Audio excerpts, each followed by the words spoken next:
Split them. Beat Washington, lost to USC. The Aggies, meanwhile, after winning 3 straight games, they just dropped their latest 8 days ago to Boise State. That one was up in Fort Worth. Texas A&M in the white, Oregon State in the black, and here we go for the 6th time. These two meet on the hardwood, so it feels like a clash of styles and tempos. What do you make of that and how it plays out today in this game? Well, when you watch Oregon State, they are going to take their time. They are not in any rush. They will milk every second of the clock.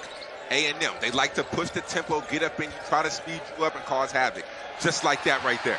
Well, that's been a problem for Oregon State. It's been the turnovers, and then meanwhile A&M is good as just about anyone in the country in turning squads over. They average about 18 turnovers forced a game.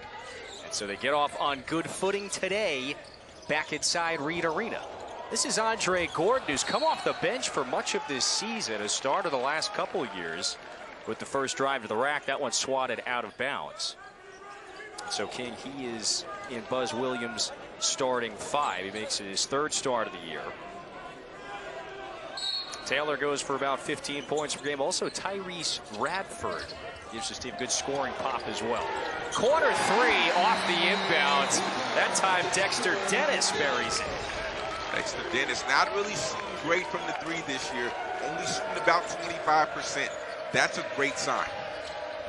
That inbound play worked. He was open and he nailed it.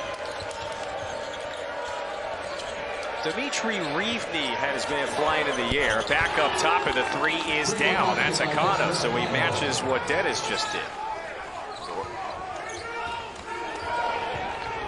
Wayne Tinkle, good friend of Buzz Williams. This is his starting 5. Now Jordan Pope, he is the leading scorer. That's 0 in the black. He goes for about 14 a game. The freshman has been really productive, really steady this year for Wayne Tinkle. Has last Wade Taylor, yeah, tough shot maker. There he, I have to show him love because he's from Dallas, Texas. But you're absolutely correct. Jordan Pope, last 2 games, really has not been able to score the ball like he's used to. But he's a great player, and he's played a lot of minutes. I mean, Taylor's range there, by the way, looked like that was almost from the Metroplex. Oregon State already with the 4 wins, an impressive one again. A couple of weeks ago, they defeated Washington. That's a 7-3 Huskies team to kick off Pac-12 play. Very important for this team's confidence.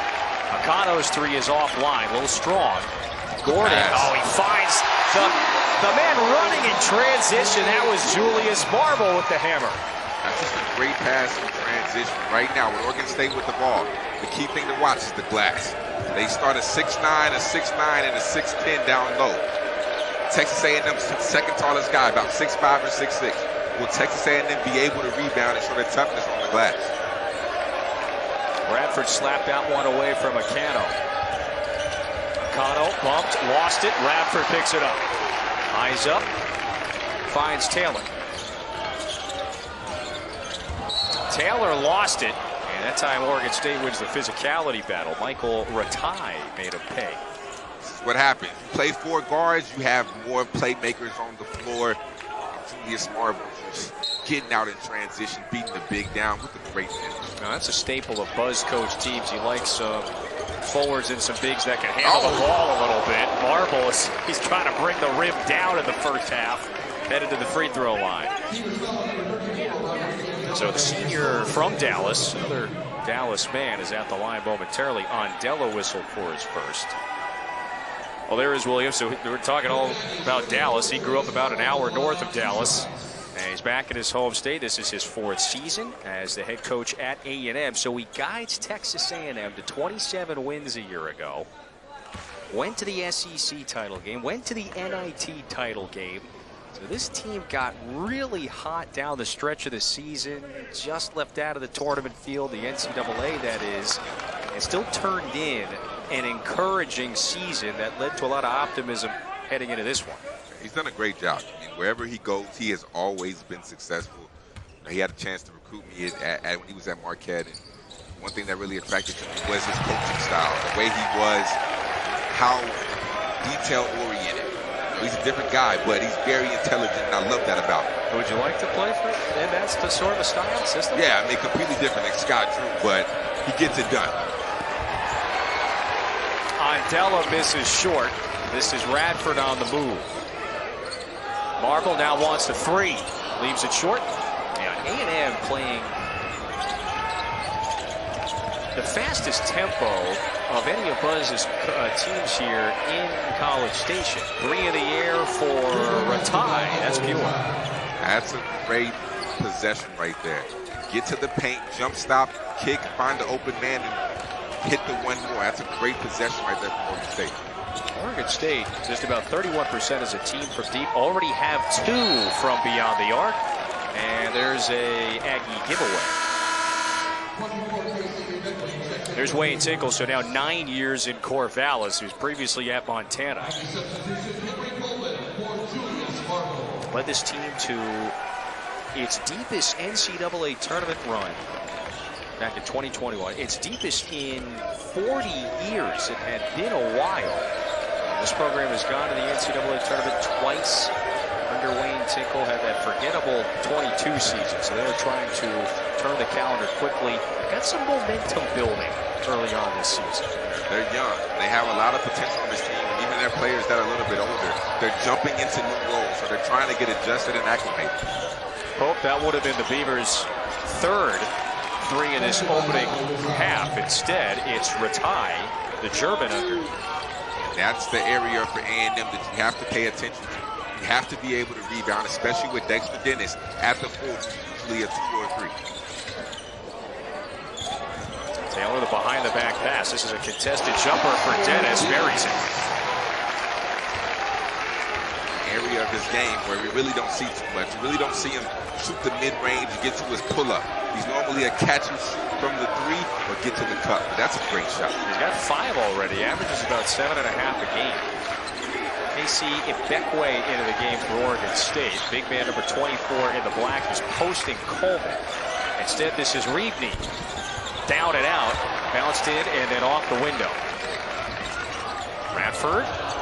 Lead feed to Coleman was too far out of bounds. So Oregon State gets it back when we come back. Dexter Dennis going to work, showing the diversity in his game. V-Week on ESPN as we continue Jim Valvano's fight against cancer. Back inside Reed Arena, Texas A&M with a 3-point lead over Oregon State. Pac-12 SEC clash. Glad you're with us with the former Baylor captain King McClure, Kevin Fitzgerald with you. The fans are a little nicer to you this time. This time around, you're in the back of the building. So here's A&M off to a 3-point lead. They're trying to bounce back after allowing 86 to Boise State last weekend. Buzz Williams said it at times this week. We need our defense to help out and feed our offense. Can't be the other way around. It's been a big emphasis this week for this program. Yeah, no? When you watch the Boise State games that A&M played, Boise State was just too comfortable. They allowed them to basically have whatever they wanted every single possession. They couldn't get a stop. Boise State was getting to the cup. It just wasn't the typical A&M Buzz Williams style of defense. So when he says the defense needs to propel the offense, you have to be able to get stops because they thrive in transition. They thrive in the break. So in order to go to the break, you have to be able to get stops on the defensive side. Well, they've already turned over Oregon State a couple of times, and one of those, the live ball turnover led to a transition basket. That's definitely what Texas A&M has been known for, its reputation the last few years under Buzz Williams. A defense-first team, and that's been challenged at times this year. That's a difficult fall away for Jordan Pope. We were trying to tell you about the freshman's capabilities on the floor this year. That's a tough shot right there, but I'm living with that if you're A&M. That's a tough fadeaway in the corner, mid-range pull-up, contested. I'm living with that. Pope again, Oregon State's leading scorer. That's his first basket. Taylor started running back Steph Curry style. Thought that one was going to fall through. Radford gives A&M an extra chance. And that would have been a deep 3 for Dennis. He's already got 5 to start for the Aggies. Watch out for Glenn Taylor right here. He's the type of guy that provides a spark off the bench for this Oregon State team. Okay, he's got it now. And instead kicks to Reevney. You have to look down low with the mismatch. Ibekwe blocked from behind. Radford was able to jar it free. A&M is doing a great job. Whenever the ball is down low on a mismatch, they are sending a double. Oregon State has to be able to find the open man at the double. And trying to move in transition. Meanwhile, Michael Ratai sends that one to the corner. It's a new 20, or rather the shot clock at 12 for A&M. Manny Obaseki finds Taylor. Back to the sophomore, baseline drive. Oh, hangs in the air and converts. +1. Very athletic take for the sophomore. Manny Obaseki has so much potential, partially because he is freakishly athletic. He has had some plays this year and last year that make your jaw drop. That's a great take right there. Strong finish. I would like to see him shoot the ball better, but athletically, he can compete with the best of them. Yeah, I need the upper body workout that this guy's, you know, I got chicken wings over here. Yeah, I used to look like that. This is the chance at the three-point play. So A&M by 3. Close to 7 minutes in. These two teams don't play frequently at all. They played a lot often, though, or recently, I should say. They met last year. A&M won big in that game. And the Aggies have won 3 in a row against their foes from the Pac-12. That's a foul on Taylor, his first.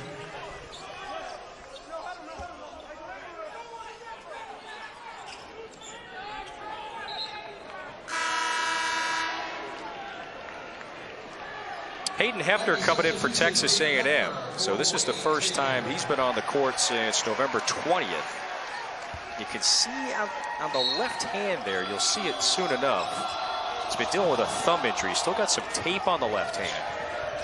But he's back for the first time in 3 games. He looks great in shoot-around today. He was playing against the first team, and his ability to be able to put the ball on the floor and create his own jumper and then off the catch and shoot. He looks great today in shoot-around. 6'6", he's rangy. This time he's whistled for his first personal.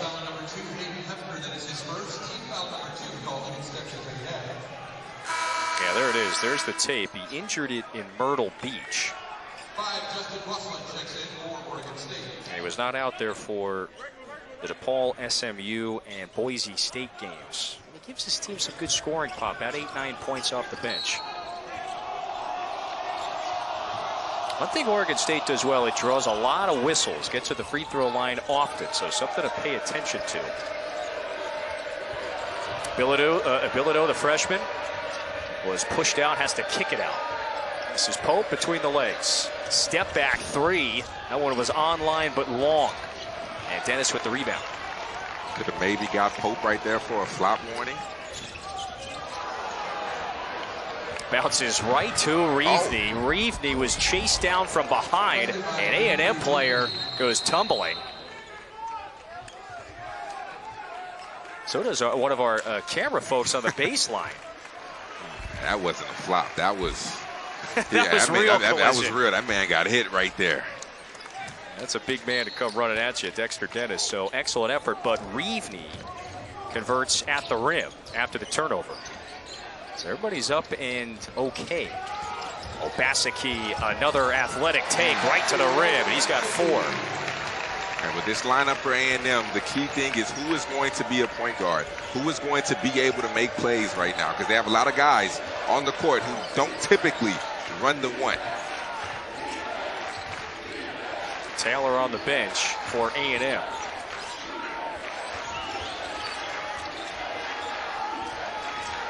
Taylor. They swing it to Reevney in the corner. Taylor was bumping that time with Coleman. He hits the ground, is able to pop back up. So Obaseki finds Henry Coleman. And he draws the contact. Nice head fake, gets him 2 free throws. He's at the line when we return. 3-point lead for the home team. Manny Obaseki, talked about how strong he was. Boy, this take right here, a little bit of extra. Bucket. Texas A&M by 3. 6 of 11 from the field are the Aggies to start, and they have taken advantage of not just getting close range looks at the rim, but also they're winning the battle inside in terms of the rebounds too. Which is actually really impressive. When you look at who A&M started, Dexter Dennis at 6'5", was the 4-man, the power forward. This is their starting lineup. So for them to be able to dominate the glass. When Oregon State started 3 guys over 6'8", 2 6'9", 1 6'8", that's extremely impressive. But if you're Coach Tinkle, that is unacceptable. Yeah. Your guys have to be able to hit the glass harder because there's no way you should be getting out-rebounded that bad, 10-3, when you have this amount of size on the court.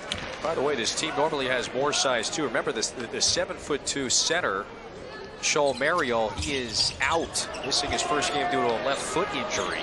So he is one player who has started all year for Wayne Tinkle, who they are without today.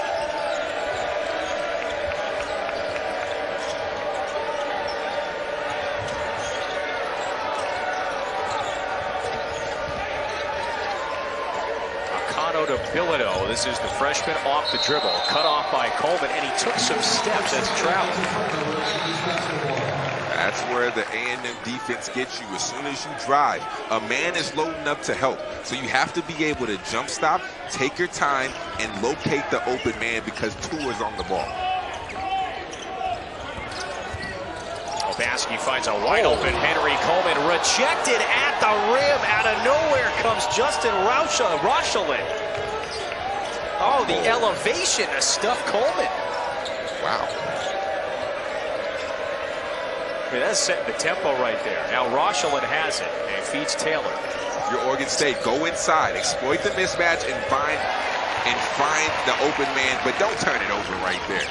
You have to lob it up when there's a sort of post defender. Now A&M can start to run. Obaski that time got swarmed by Rochelin. Pass is too far for the freshman, and he's out of bounds. Keep in mind, it is this man's first game this year for Oregon State. Look out. Oh, that's a clean block right there. No extra body. That's a great pass by Manny, but that's an elite high-level block. Wayne Tinkle told us we don't really know what we're going to get from Rochelin. We think a lot of energy, effort, athleticism, I would say so. 3 is down for Texas A&M. There's Solomon Washington. His first look off the bench is through. Picking up where he left off. 10 points last game, hitting the 3 right there. He shot the ball extremely well this season. The freshman has the home team ahead by 6 past the midway point, the first. Pope all the way, that's through. And Jordan Pope now has 4. And that's where Pope excels. Pope can get his own shot whenever he wants. He does not need offense called for him to be able to score. Taylor back into the game for A&M. He's initiating the offense. Shadowed by Glenn Taylor. Radford attacks, flips back out to Hefner. 4 to shoot. Radford improvising. He got smothered that time by the freshman Bilodeau. It's a 3-on-1 for the Beavers. There goes Akano, and it rolls off the rim. And a foul to boot. So they compound the error, and ball goes back to A&M. That's a foul on Bilodeau. You have to be able to capitalize in those scenarios. You had a 3-on-1 essentially, and then you foul 94 feet away from the basket. It's okay, everybody misses layups, but you cannot let one bad play lead to 2. You cannot foul 94 feet away from the basket. Interesting juxtaposition because Akano really is the veteran. He is the leader. Wayne Tinkle mentioned of this team. Bilodeau, one of many young players, one of 8 freshmen on the roster. Washington's able to recover it underneath. A&M has a new 20. They love the horns action. They can do a lot of different things out of this action. Marble might have walked, and he did. He is down. He clutched the right ankle momentarily, but able to pop back up. On Tuesday night, little doubleheader on ESPN2. It starts with the Citadel and North Carolina at 7. Then Memphis and the Giant Killers again. Alabama, after knocking off #1 of the country yesterday, they battle at 9. Both those games on ESPN2, also streaming live. So down goes #1. What was Alabama? Down 15, down right? 15. At one point that because game. I turned the game off when they were down 15 because I thought they were about to get blown out. I looked at the updated score, and all of a sudden, Alabama is up by 4. That'll be a great game. Kendrick Davis, probably one of the best point guards in America that nobody really talks about. All right, so you're not superstitious, are you? Trying to give yourself some credit for giving the Tide some luck there? No, not at all. Yeah. But don't be surprised if Kendrick Davis and Memphis go in there and upset them. Well, remember, nice take to the rack that time by Washington. Memphis beat this Alabama team a year ago, so they meet again. And what should be a compelling one, especially on the heels of its win over Auburn yesterday as well. So it's a 6-point lead for A&M, and a little wacky sequence, some turnovers, some misses. Oregon State has it with 8:10 to go in the first. This lineup on the court, Glenn Taylor has to be aggressive. This is the time where he needs to go look for his own shot. Rebound down to Radford after the miss. He's got eyes up looking, head on a swivel. Marble finds Dennis.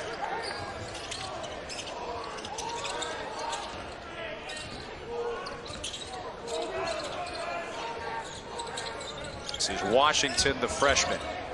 Dennis on the attack, leads his right shoulder into Taylor and draws the whistle. So he's got free throws when we return, and the Aggies hope to grow its 6-point lead next.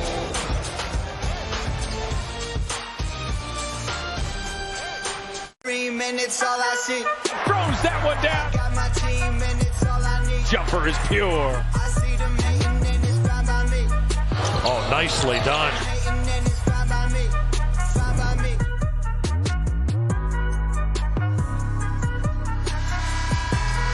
The next generation is here tomorrow, 11:30, ESPN2. Kyan and Bronny. That's an incredible matchup. I've been extremely impressed with Bronny's development over the years. Yeah? I mean, just the way that he's been able to score the basketball and create off the bounce and his athleticism. I mean, what else do you expect from a guy who is LeBron James' son? But his development and the way that his game has progressed over the years has been extremely impressive.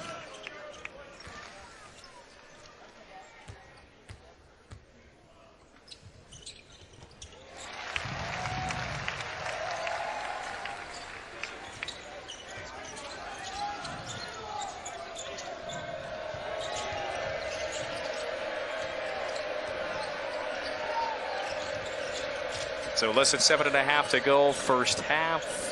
8-point lead for A&M. Offensive foul, we're going the other way. And Doug Shows whistles on Della for his second.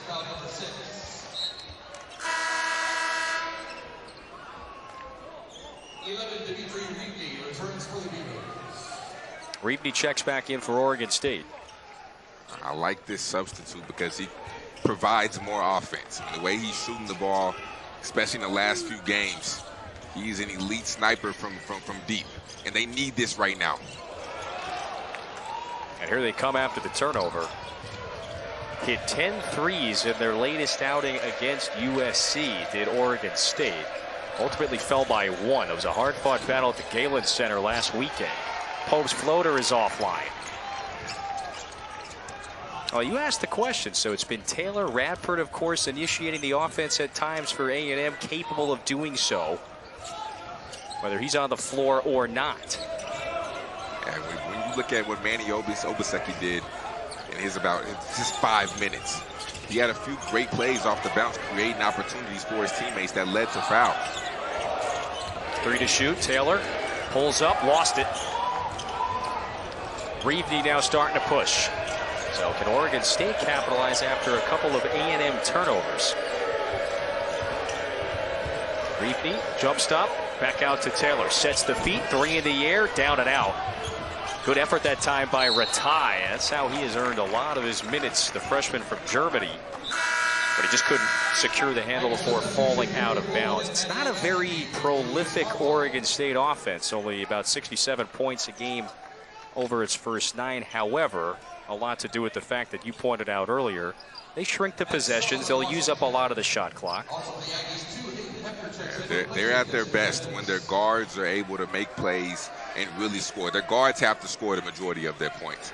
not just score, but they also have to be able to create offense for others, because they are the two. When you look at Pope and Akano, they are the two guards that can create offense and really share the ball. They really play heavy minutes, both more than 30 minutes a game. Radford got his defender in the air. Bounce pass to Henry Coleman, who's trying to take a lid off this thing, looking for his first points. Radford, his shot might have got partially tipped away. Now it's Pope. Eyes up. Couple of crossovers, 3 in the air, and he splashes it right in front of Taylor, who started to stagger back moments before the shot. And that's what Oregon State needs a lot of. They need Pope to really start turning up and get going, because O'Connell's being kind of quiet tonight. Taylor really hasn't gotten on the board. Pope has to be their offense. And that's their first basket in about 4 minutes, so the Beavers needed it. This is Obaseki, left-hand dribble.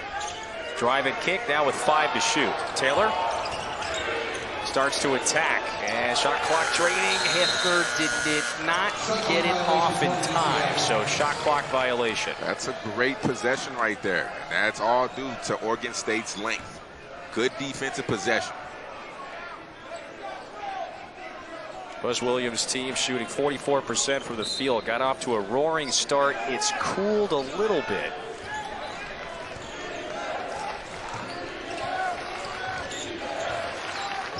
And yeah, the pace has kind of favored, or I better said, Oregon State has controlled the pace about as well as it can against just a faster team at A&M.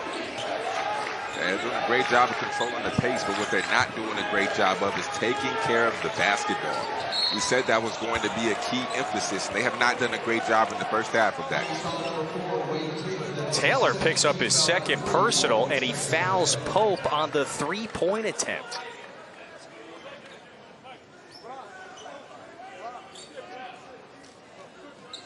Pope 88% at the line. That's third best in the Pac-12. So Saturday afternoon triple header on the SEC network. It starts with Nichols and Mississippi State. That's now a ranked Bulldogs team. They jumped into the top 25 now. 6 SEC teams in the AP standings. Temple and Aaron McKee go to Oxford to take on Ole Miss. Winthrop and LSU to finish it off at 7 Eastern. That's our triple header next Saturday.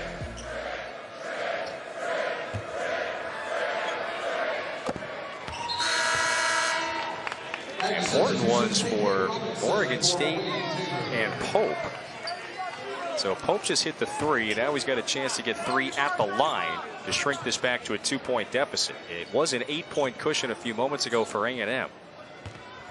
Pope from Oakley, California. He certainly was the star of the 2022 class for Wayne.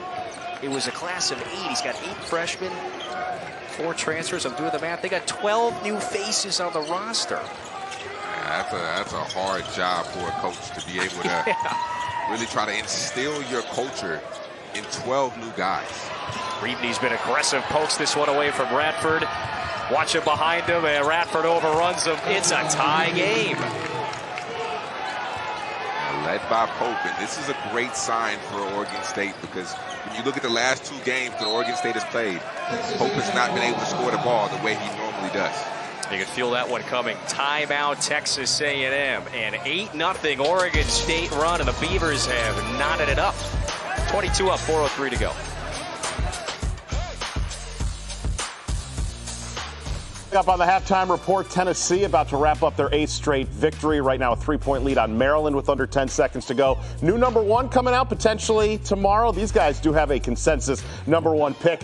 How about this, though? Oregon State, an 8-0 run led by Jordan Pope. Well, Jordan Pope has been absolutely terrific. We were curious how he was going to handle that pressure from Texas A&M. No problem. He's got 10 of the 22 points in this half set. Texas A&M, this is the type of game that keeps you out of the NCAA tournament. You're undersized, you're underskilled. You better get ready to play a little bit harder. Talk to him, Seth. Coach is, boy, he's going at some fresh wounds around here. Well, he's got a great point, too. Remember, Texas A&M was one of the first 4 teams out of the tournament field a year ago. 123 games, reached the SEC tournament final. It ultimately wasn't enough. That's a nice, silky smooth step-back jumper. That's pure. So Kalen Robinson, by the way, missed the last few games due to an injury, and he has returned to the court in style. Nice bucket. You have to be able to locate the mismatch right now. KK Robinson on a 6'9" forward. They have to be able to locate, determine where the ball goes. Crass offline, trying to bank it off the window. Robinson, a blur. Now hesitates, and they start to run some stuff. Yeah, Robinson and Hefner both returning today. They had missed the last few games for A&M. Robinson, that's a straight-on three, down and out. Last touch by the Beavers, so a new 20 for Texas A&M.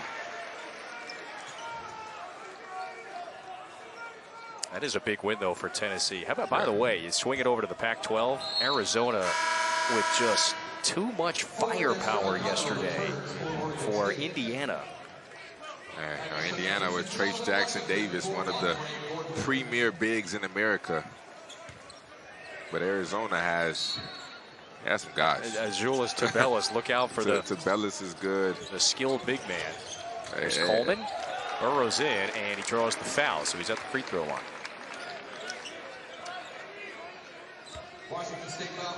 Akano whistled for his first. So I pass this one over to you. So A&M's got the +9 advantage on the boards. Not quite. Yeah, this has been a concern for Buzz Williams over the course of the first month of the year. You can win the battle on the boards. However, on the offensive end, you got to convert when you're underneath as well. You do. I mean, for A&M, this is a great thing. I'm looking at it more from Oregon State's perspective. To be down 8-17 on the rebounding glass, that's unacceptable. I mean, I know they're young, I know they're inexperienced, but the size differential, this should not be happening. You have to take pride in being tough. And I think right now, they aren't doing that on the glass. Oregon State, meanwhile, just gets it over before the 10 count. This is Taylor, goes bodying right into the big man. Washington missed the layup, and Washington with the board. Obaseki, jump stop, turn around, and the lefty misfires.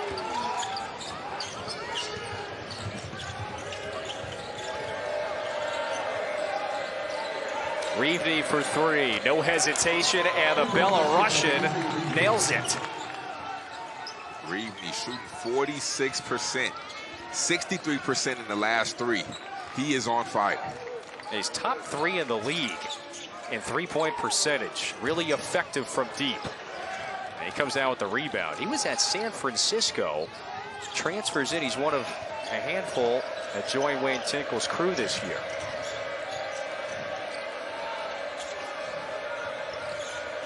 Taylor was looking for Ratai. Still calling for it. Instead, Akano out to Reevney. Now the other side. And he buries another one. Back-to-back threes for the junior. That's great awareness. Reevney was sitting over there for about a solid 5 seconds with nobody within 5 feet.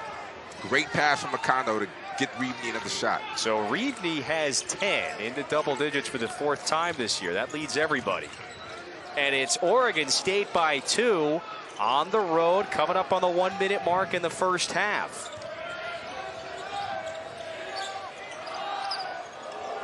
Robinson way short on the 3. Ball back to the Beavers.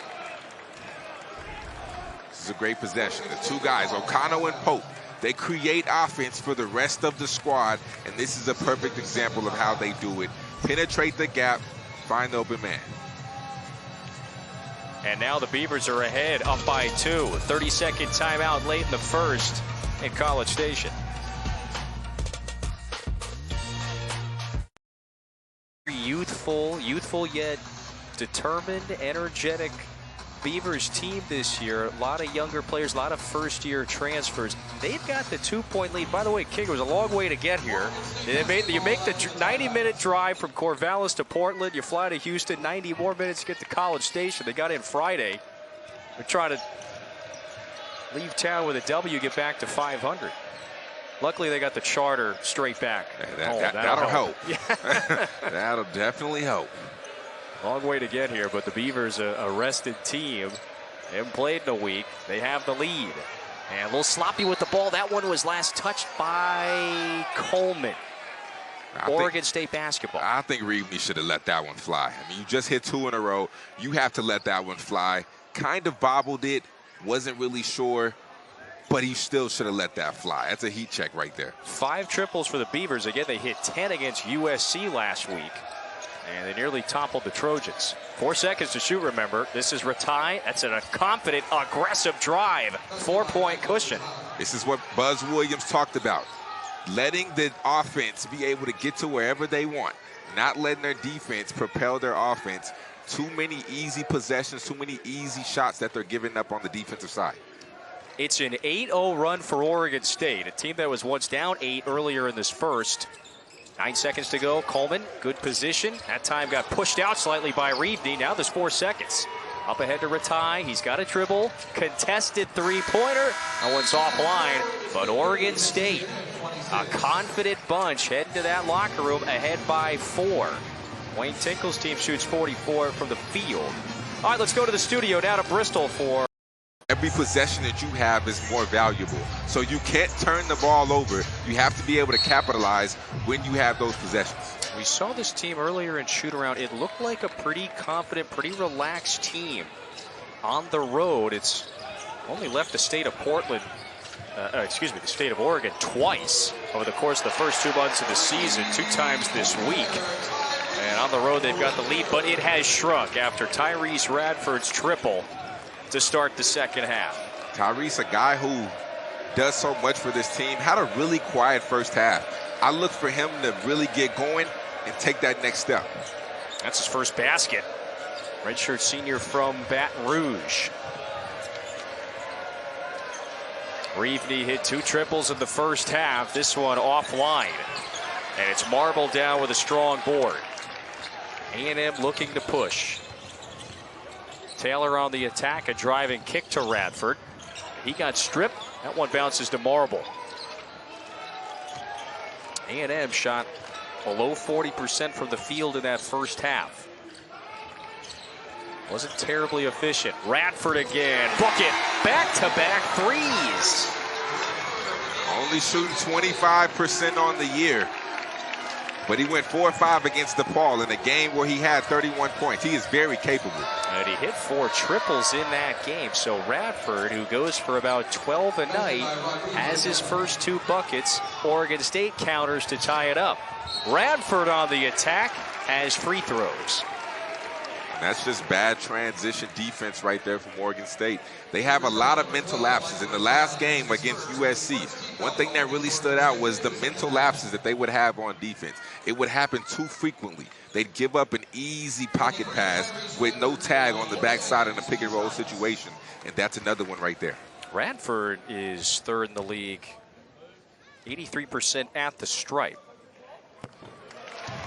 So remember, on Tuesday night, doubleheader, college hoops, ESPN2. It starts with the Citadel and North Carolina at 7. Memphis and Alabama, fresh off its win against #1 Houston yesterday. That's at 9. Also on the app, North Carolina gets right. Much needed win yesterday against Georgia Tech.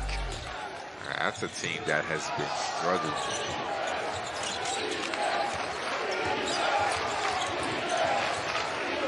Also 4 straight back in the win column. But I also think they should have never been ranked #1 in the country to start with. Really high expectations. Pope offline. They put too much expectations on Carolina. A team who had a decent year and just got hot at the right time. That's Taylor, difficult shot. That one's able to fall through. So Wade Taylor now with 5. He was really good against Oregon State last year. Went for 19 in that 10-point win last December, and it was not necessarily close. A&M at one point had a 25-point cushion and coasted to victory. Today, different story, at least as of right now. Will be about 10 on the shot clock for Oregon State, and this is a tough spot to inbound in that deep corner. Reevney, couple dribbles. Kick out, Akano, a three, swish. Dexter Akano with his second triple. I'd like to see Akano get going in the second half. We talked about Radford for A&M. Akano has to get going in the second half because he was extremely quiet. He had a few good passes, but we need him to be, they need him to be able to knock down the three and be able to provide another scoring option. This is a good bucket. This is what they need from him. Space the floor, create off the bounce, become a second scorer for Pope. Had just the 3 points in the first, so now he's doubled that. A&M by 1. An important non-conference game for both of these teams. Oh, Dennis, a confident triple. He knocks it down. Now into double figures with 10.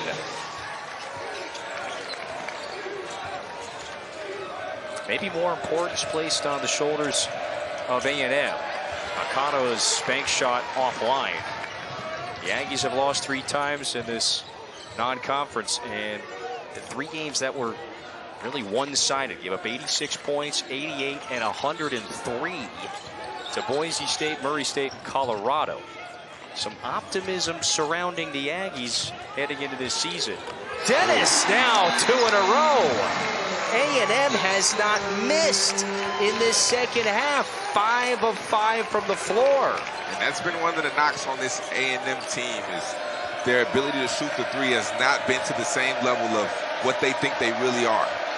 Now, they only make about 6 or 7 a game, and they've got 7 already. Reevney, straight on look, left it short. Taylor with the board, now starting to push. Yankees run the floor well. Oregon State, though, does get back. Taylor lets it fly. No. And I just don't like that shot from Taylor. That's one of those shots you're playing well, you're moving the ball well, and you come down and take a forced contested three. Can kill all your momentum. Reevney puts it up, down and out. Marble with the board. So A&M continues to control the glass. Oregon State has second chance play. They made 1 basket after an offensive rebound. That's it. A&M was down 4 at the break.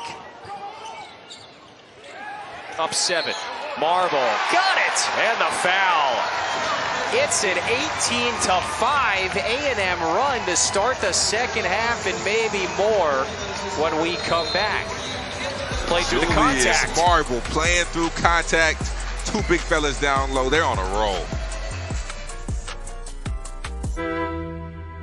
I want everybody in this room that knows somebody they love, knows somebody in their family, or maybe themselves, that's battled cancer to please stand. Well, take a look at this room. It doesn't matter race, religion. It'll bring you to your knees. There's only one way to beat it, my friends. We got to raise dollars and give the oncologists a fighting chance.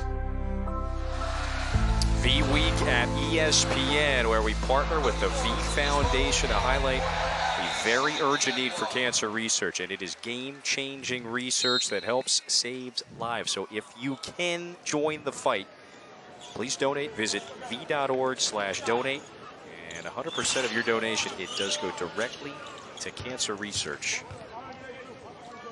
Meanwhile, back in Bryan College Station, Texas A&M, has flipped it.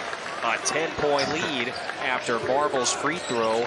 They have outscored the Beavers 19-5 to start this second half, and they've done it in less than 5 minutes. Yeah, I can imagine that huddle. I've been in huddles like that, and I already know Coach Tinkle, the main emphasis was defense.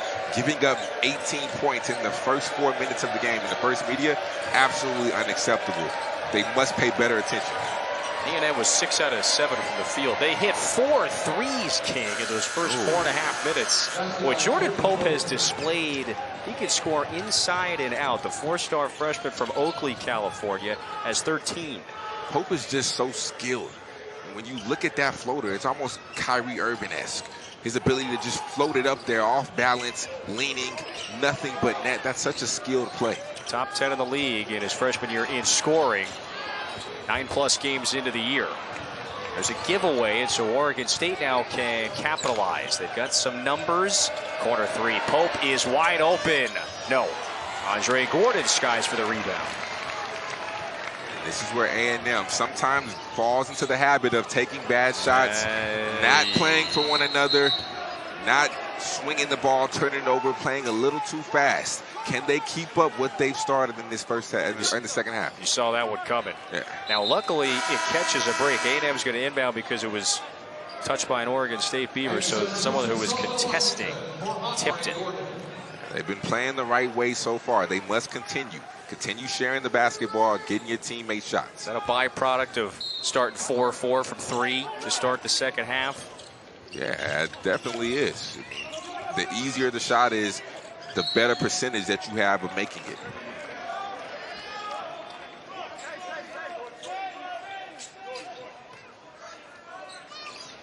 Radford will inbound with 17 on the shot clock for Texas A&M.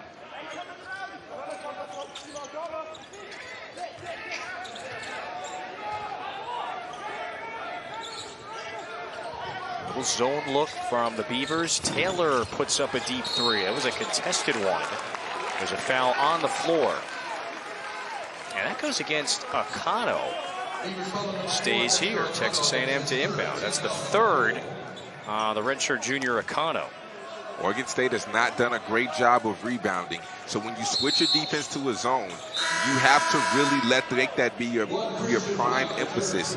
Because when you're not guarding a man, you have no man to block out. So you have to go physically search for a guy. They must block out right here, especially with A&M already dominating them when they were in man-to-man. They are minus 13 on the glass. Radford draws the whistle and heads to the free throw line. So that's the first on Dimitri Reevey. And A&M, it does this over the course of 40 minutes. You look up at the free throw margin, sometimes disparity. A&M gets to the line quite frequently. 8 of 13 as a team, though, at the line. Monday Night Football tomorrow. The Patriots and the Cardinals at 8 Eastern. And New England, one game out of that 7th slot in the AFC. They are looking up at the Jets. That doesn't often happen. That is 8 p.m. on ESPN. Also the Manning cast right here on ESPN2 tomorrow. Cowboys had a little closer battle today than maybe you would have expected. Yeah, I almost sweating it out a little. Yeah, I definitely was in the hotel room panicking for a second there, but we poured it out. Taylor fouled and nearly the three-point play. That one rolled off. So he has 2 coming. Wasn't even going to say anything about your Giants. Well, no. Listen, we've reached the point where we're celebrating ties. That pretty much sums it all up. They're kind of hanging on for dear life. Look, I had to deal with you and Wade Taylor. Yeah, I was outnumbered by the Cowboys fans earlier. Okay, I'm trying to hold it together here. Meanwhile, it's Glenn Taylor Jr. at the line, sophomore from Las Vegas. Now, imagine coming back from an offseason at Baylor and you're one of 3 players back from last year's roster. That is Taylor. There was major turnover after the 3-win campaign a year ago. And Taylor, one of 3 who logged minutes last year. That's it for Oregon State. So Wayne Tinkley had to retool, had to restock, reconstruct things a bit. No easy task. Although that is the name of the game this year. You can rebuild quicker than in years past. The transfer portal helps that. You get experience quick. 12 is a lot. 12 is a lot, gosh, but yeah. that's the new wave of college basketball. With the transfer portal, with NIL, with guys not having to sit out anymore. That's the name of the game. You have to at least keep 6 on your roster in order to be successful. You can be competitive quicker than before after major change, after a coaching change, for example. Beavers within 8. They led by 4 at the break. A&M using some clock. This is Radford. That was an off-balance layup. Marble on the weak side follows with the putback. Radford stumbled and spilled into the first row there, is able to get back up. I think this is the time Jordan Pope has to be aggressive. He has to look for a shot or be able to create, but the ball has to be in his hands, and he has to. Oh, he just got smothered by Taylor. Numbers. Oh, Basicki clear for takeoff. Timeout, Oregon State. Texas A&M starting to overwhelm them in the second half. Double-digit lead. Manny Basicki throwing it down.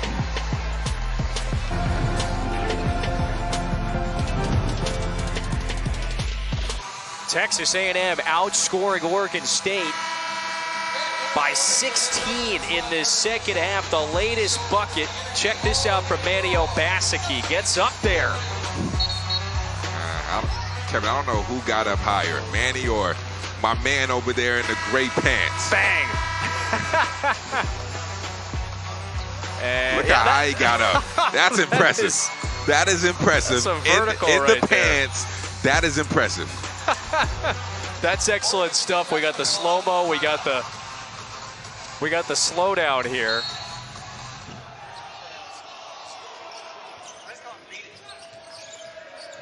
Wabisa Bide. That was our coach on the bench there. Thank you to Brad Marquardt, has identified him, the SID here at Texas A&M. Great work from everybody, the athleticism on and off the bench. 3 in the air for Oregon State. Christian Wright's look is offline. So Wright logging his first minutes of the year for the Beavers. Taylor, an aggressive take. Lost it, dives. Wright on the floor as well. Stays here, says Don Daly.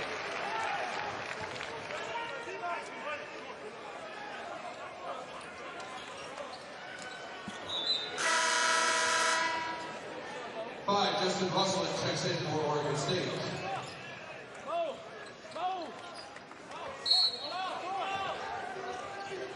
The Aggies 8 of 12 from the field in the second half.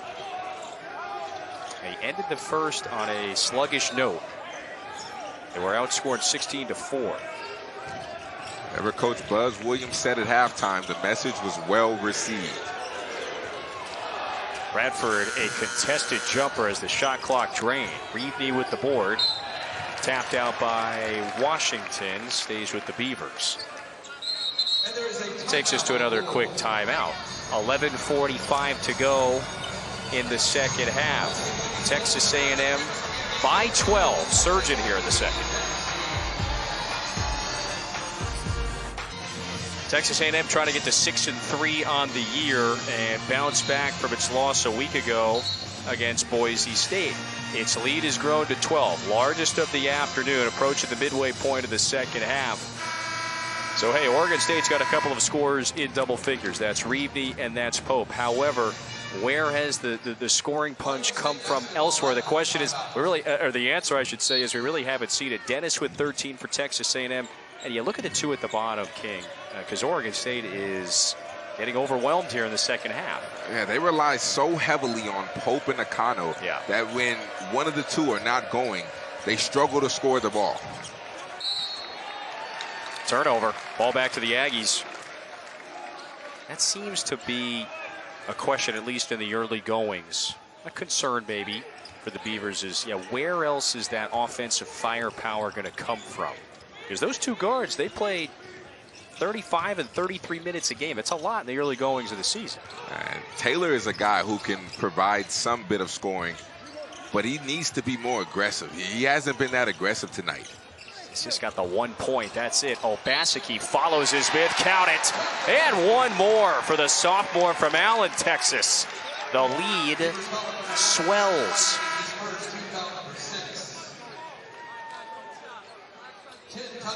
Basicki, he's just stronger than everybody. Basicki just so strong and athletic. His ability to be able to get the rebound back. But he didn't even jump for the rebound, which is the thing, which is what we've been talking about for Oregon State the whole night. They've been getting killed on the glass.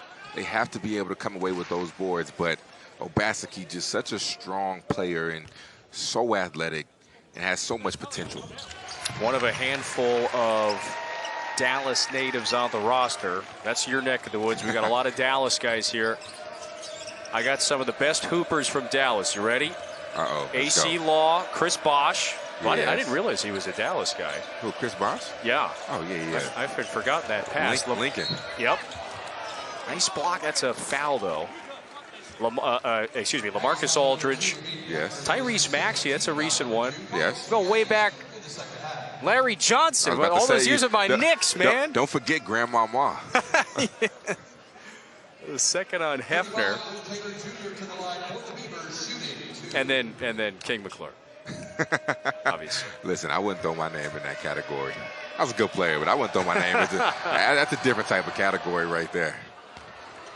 Just a few hours, what, 3 hours north? I think you said you can do it in 2.5? You said you got that heavy foot, I guess. 2.5. Listen, my parents are listening, and they don't condone speeding. No, it was 3. Yes, it was 3. I promise.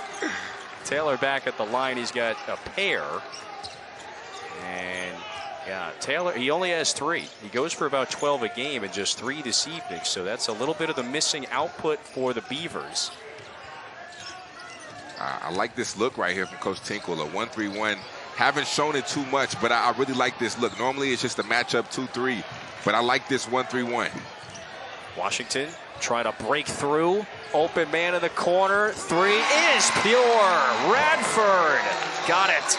That's the only downfall in the zone. There's holes in the zone, the corners, the wings sometimes, but you have to be able to be on a line, on a string, and be able to move. And now A&M has busted it open. Its largest lead of the day at the midway mark of the second. 16-point cushion. Taylor lost it out of bounds, but it was last touched by Washington, so it stays here. Whenever you play a zone, you tend to give up open holes, and there's one right there in the corner. And Boots Radford sparking up and having himself a great second half. He's got a dozen, so he's right at his season average. And, a giveaway. Boy, Coleman looked like he just stole it away. Hefner down and out. Rebound to Taylor. And this place would have really bursted open. And Hefner's 3 gone through. Instead, Oregon State a chance to cut into the deficit. The freshman had to kind of alter his shot. Bilodeau offline that time. Hefner, aggressive attack. He just held the dribble, probed his way into the paint, and 2 free throws for the junior coming up.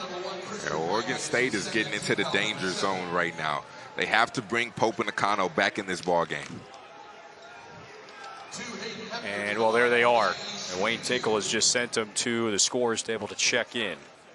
One more reminder, Tuesday night on ESPN2, we've got the doubleheader, the Citadel and North Carolina at 7, and then Memphis and Alabama at 9 Eastern. That's Tuesday, ESPN2, also streaming live on the app. Alabama fresh off the win yesterday over #1 Houston, so down goes Houston. Now Texas right there behind them, but Texas lost a few days ago. UVA is the next unbeaten in line. Yeah. And maybe they ascend. I'll tell you right now, the best team in college basketball who you got?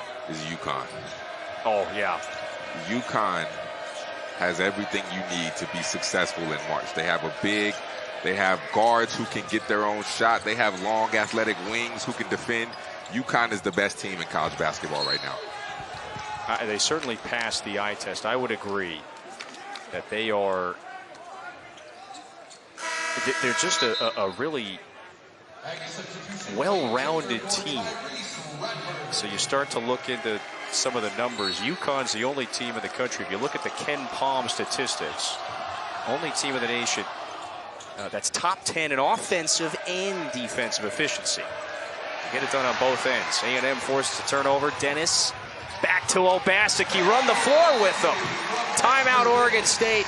And this lead has grown to a game-high 20. This is what Buzz Williams was talking about.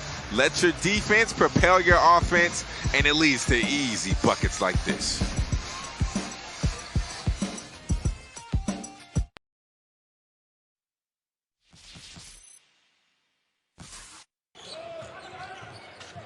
In the second half, King, he's caught fire. He's a guy normally known to get downhill, trying to get to the rim, but tonight he's shown what he can do from the outside.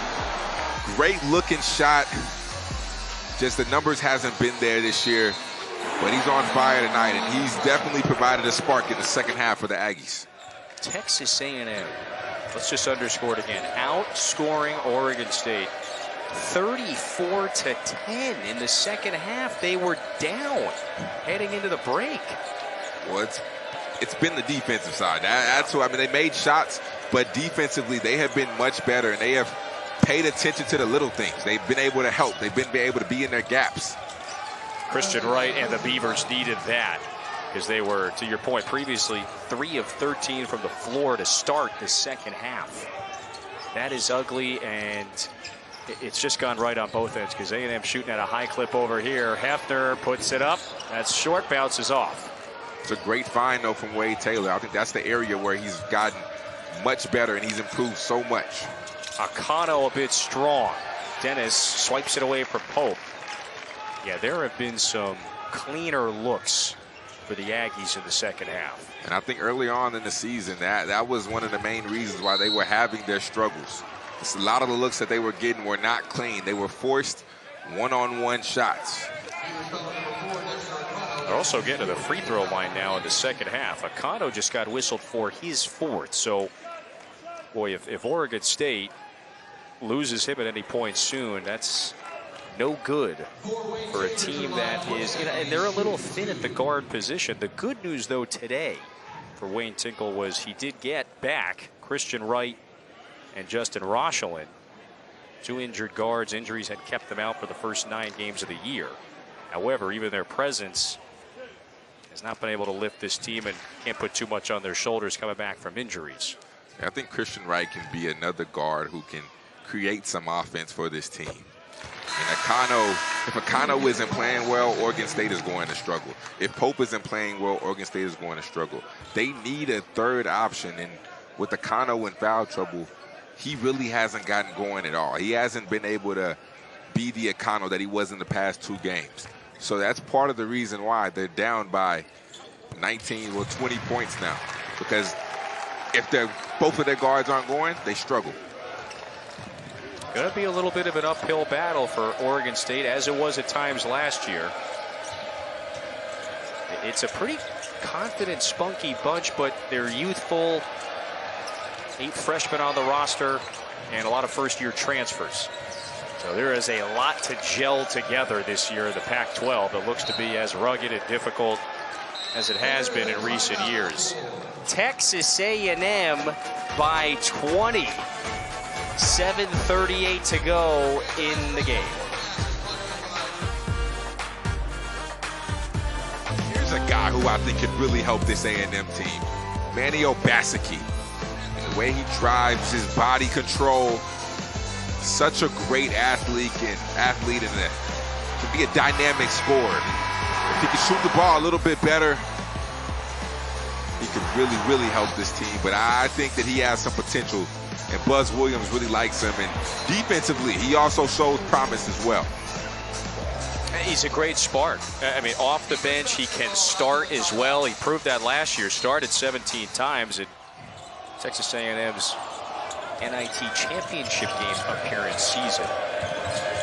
And his numbers, I mean, he shoots 40% from the three-point line, but he doesn't take many attempts. He's not even looking to shoot the 3. Comes from Dallas. Allen, Texas is his hometown. You know, the play-by-play voice of the Aggies, Andrew Monaco, he shared a great story earlier. So last year he's a freshman. Q Jackson's last year was a season ago. He was the offensive spark last year for the Aggies. He was explaining, boy, Jackson did a great job of really taking a player like Obaseki under his wing. So you can see he's a little more assertive, a little more confident this year. And hey, he and Taylor, Obaseki that is, they're just sophomores. At times they're the offensive initiators. They're kind of the voices that have earned some respect in their first couple years in College Station. Yeah, Obaseki has all the tools physically in his game. He has all the tools to be successful in college basketball, especially in the SEC. 7 to go in this one. Oregon State held a 4-point lead in the first half. They looked sharp and efficient. However, the script is just entirely flipped. Texas A&M has caught fire shooting the basketball, has got some higher percentage looks, and they have done this. They've locked down on the Beavers, turned them over at times. Taylor, though, is whistled for the reach-in. One thing we've seen from A&M tonight is this 4-guard lineup. They put Dexter Dennis at the 4. They put, right now, Obaseki is at the 4, or Dexter Dennis is at the 4, Obaseki's at the 3. But this 4-guard lineup allows them to be able to get into the offense more, pressure the ball, and really cause havoc. And tonight they've shown that they can rebound with 4 guards. 3 in the air for Pope. That's good. Jordan Pope, he has been really the one-man scoring output at times. He's got 15 points, only one other Beaver in double figures. On 5 of 10 shooting, so he's been efficient. However, Pope can't do it all in a sense. Hefner in the corner. Well, he's had a couple of open looks. He's waiting for one to go down. So if you are Oregon State, this is kind of the time to start turning it up and turning this around. Back-to-back threes. All of a sudden it's 14. Got less than 6 to go, and it's got to be dialed up to 100 now. Full urgency. And Hefner calls for the timeout. So Buzz Williams is going to try to squash that momentum pretty quickly. And that's his second to last timeout. So back-to-back threes for the Beavers. 14-point game. And it just comes down to getting stops. Oregon State has guys who can shoot the 3 at a high rate. They have guys who can score, especially when you bring O'Connell back in the game. Look for him to be more aggressive. They have guys. They are capable. However, they just have to get stops. Texas A&M's offense in the second half, it's just been too easy. They look comfortable. They're in a rhythm. They have to be able to get into them and almost play a way that they're not used to playing. O'Connell, remember, he just went to the bench a couple of minutes ago with those 4 fouls.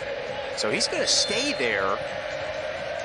I know you want to save him. You kind of got your backs up against the wall. Would you bring him in now? Would you wait? I'd probably wait. Yeah, I'd probably wait to the under 4. Yeah. Depending on how this next minute goes, I'd probably wait to the under 4. 4 personals on Oregon State's third leading scorer.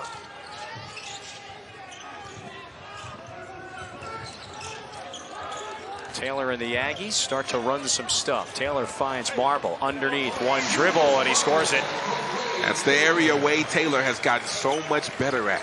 A lot of times early on in the season, even last year, Wade Taylor would have forced that shot.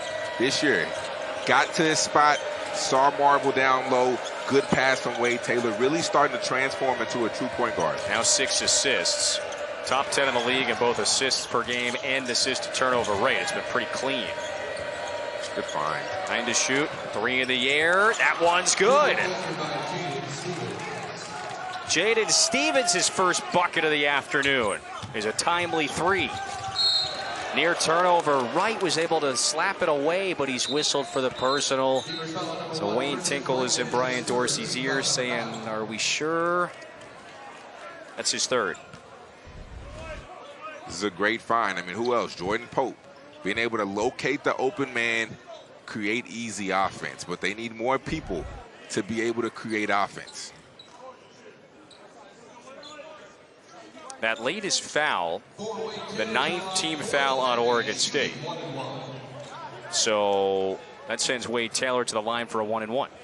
And that makes it even tougher because now you have to get up in the offense without fouling. You can't reach, you can't gamble, you can't go for steals because with 9 fouls, 1 more foul, now they're the double bonus. So now they're shooting 2 every single time you touch them. So that makes your job even that much harder to come back. It's been a fine year. It's a fine start to the year, I should say, for Wade Taylor. So now he has the 9 points. But there you go. You were just talking about it. So he leads Texas A&M in all three of those categories. We mentioned him previously, the last Aggie to end the season, leading his team in all three of those. AC Law was brilliant here back in 2007. And AC Law is a Dallas legend. That guy right there was so good at basketball. Oh my goodness. Radford straight to the rack. Marble offensive rebound.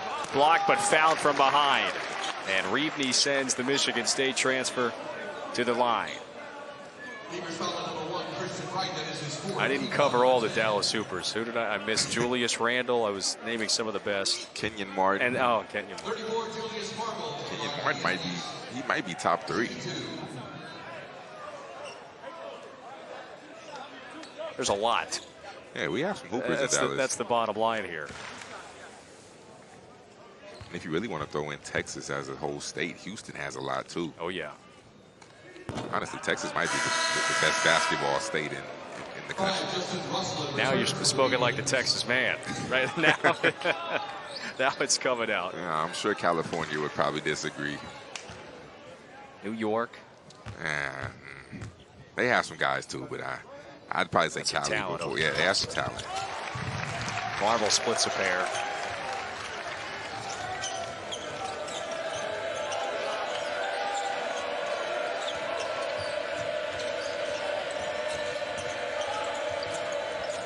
Rochelin off the window. That one's off. And so now 4:20 to go, and the lead feels like at this point it might be insurmountable. 16-point cushion for Texas A&M. Dennis off a screen into the paint, had it knocked away. Taylor, he's got Stevens running, but he double dribbled and he just couldn't get it to Stevens, who was gliding to the rim quick enough. So another turnover. That's a great aware call right there. Because the referee right next to him didn't see it, so that's a good heads-up call over there. That was Brian Dorsey from across the way.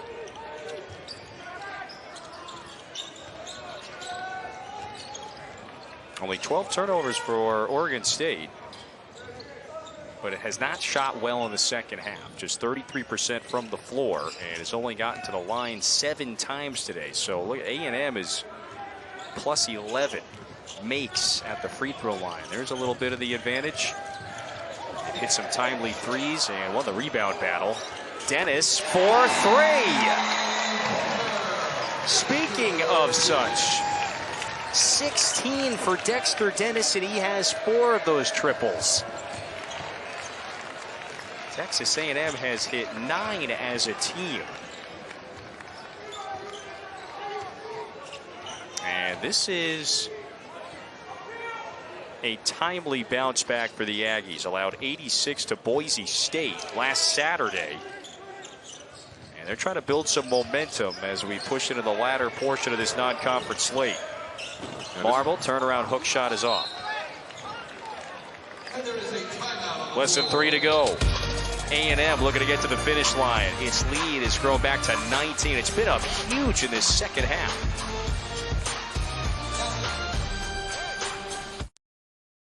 Texas A&M started this half down 4. It surged to a double-digit lead rather quickly, and it has held this lead, King, for much of the second half. Up by 19, led by as many as 20. Here's what remains for Texas A&M before conference play begins on January 4th. At Memphis, that could be maybe a ranked Memphis team come tomorrow. They proved that they can beat some of the best. Knocked off a ranked Auburn team yesterday, so that's what's remaining for these Aggies, who have played a little more challenging non-conference schedule this year compared to last. But they're up 19. Impressive second half. Remember, second week of the year, they started 2-0, found themselves inside the top 25. They were ranked as high as number 24, quickly fell out of that after losing 2 games in Myrtle Beach that same week. Has this team played like perhaps a level of a ranked team from what you've seen in this second half today? Yeah, they are often. So when they were ranked top 25, this is who everybody expected them to be. This is who everybody thought they were. I mean, based off of the run they made last year at the end of the season, this team has talent. They're tough. They can defend. They just have to put it together for 40 minutes and start being more consistent.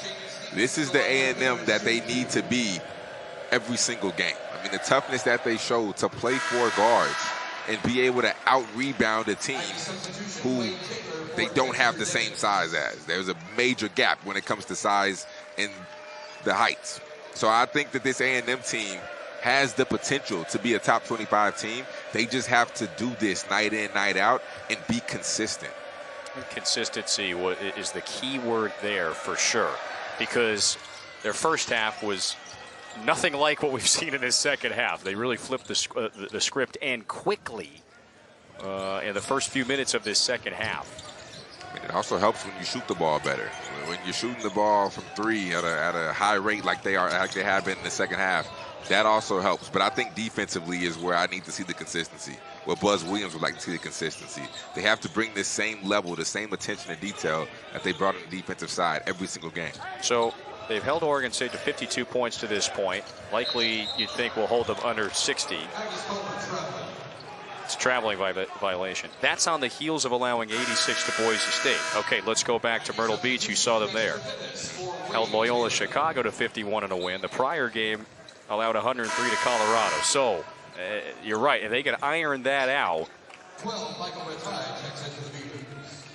the sky is the limit, perhaps, as they say, just like we saw last year when this team made a run to the SEC tournament title game. Meanwhile, Oregon State, we've already outlined, look, this is a very youthful team. 8 freshmen, 12 newcomers, so a lot of fresh faces as well. That's going to need a little time to blend together. However, they've already showed some early solid returns, at least better than a year ago. Remember, they pushed Duke to the brink at the PK Invitational a couple of weeks ago in Portland. Knocked off Washington 10 days ago. And they nearly picked up a road win at USC last Sunday. That was a 1-point loss. So there's some encouraging signs. It could be a little bit of an uphill battle for this Oregon State team in a tough Pac-12. Dennis offline. But there's been some good things on display early. The second half just not in that category today. Ratai, the offensive rebound, puts it back. Yeah, they have potential. And the good thing about them with 8 freshmen, it can only go up from here. I mean, Jordan Pope will be one of those guys who could potentially be an all-league player for them. And they just rely a little bit too much on him. They have to have a second and third guy be able to create easy offense and be able to score points without offense being called for them. So Wayne Tinkle's team opens or returns back to conference play New Year's Eve. That's at Oregon. Here's who they have coming up next. So they have Seattle, Green Bay, and Denver. Luckily, that's a college basketball schedule, not an NFL schedule. That might be a tough NFL slate. That would be tough. Or well, by the way, a couple of those teams have played this year, maybe not. So. Man, with the way Russell Wilson is playing, I don't think anything is tough in Denver. Whether it's the college team or the NFL team, man, they ran into the Kansas City buzzsaw today. Well, I think the good thing for this team is that those are 3 wins that you ideally would think that you should have. You shouldn't struggle with. So that boosts your confidence going into conference play. An 18-point lead for Texas A&M. Boy, they flipped it so quickly. We're down 4 at the break, went on an 18-5 run in the first 4 minutes of the second half to open up a huge lead. They never looked back. Bilodeau for 3, left it short. Stevens takes it away, and so one more look perhaps for the Beavers. Pope finds Ratai, 1 dribble, and he's fouled. That's just the 4th team foul on A&M, so the Beavers inbound it with 26.5 to go.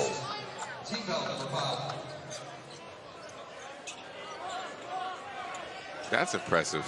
To play the defense that they've played and only have 4 fouls in the second half, that's extremely impressive. And we've seen it. The recipe has been fully on display, to your point. for Texas A&M in this second half. Again, on both ends.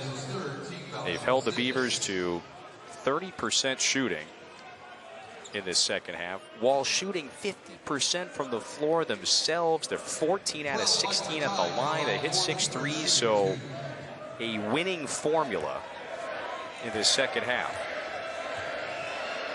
Michael Rataj, a couple looks at the line. He is the German. He's from Augsburg, not. Hamburg. Where were you this summer? Hamburg? I was in Hamburg. I don't even know where Augsburg is. I'd have to check the map. I fancy myself a good geography person. I think Hamburg is a little southern portion of the country. Honestly, I'm horrible at geography. It's a lot of time zones change there. I barely know where things are in America. Texas A&M is going to let this one drain away. An 18-point win for the Aggies to get to 6-3 and bounce back after a rough loss last weekend. So two good friends, they exchange handshakes there, Buzz and Wayne. And we are done here in Bryan College Station. The Aggies overwhelm them in the second half. Dennis went for 16, and Texas A&M the winner. For our entire